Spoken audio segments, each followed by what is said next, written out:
što govorite da je Srbija u kojoj živite šovinistička tvorevina?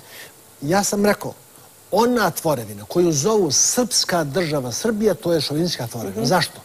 Zato što se tim predznakom srpska, stavljanjem na državu, na vladu, na skupštinu, na šume, na vode, na sve što postoji pozitivno u ovoj zemlji, stavlja u jednostavno vlasništvo većinskog naroda i jednog naroda. A ovdje ima još 21 manjina, ima i drugih naroda.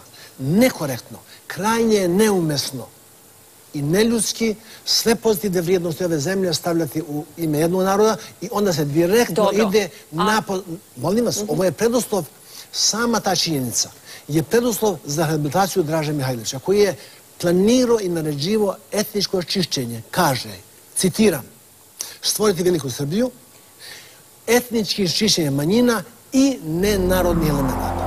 Ja sam svestan jedne činjenice. Ja sam ovde predsjednik jedne manjinske, bošnjačke stranke. Ja zastupam interes i mišljenje onih koji su me birali i predsjednik Bošnjačkog nacionalnog vijeća koji je biran također na slobodnim neposrednim izborima.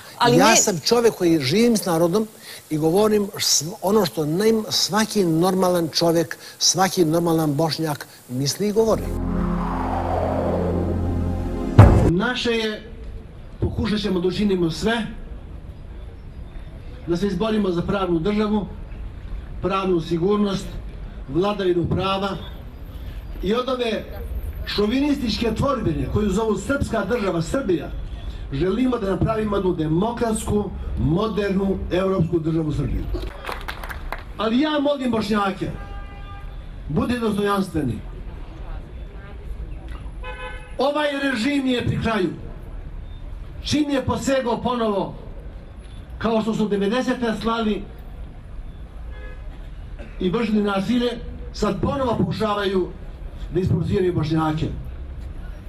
Mi ćemo se boriti, da znate, protiv njihovog vjerskog šovinizma, nacionalnog fašizma i socijalnog rasizma.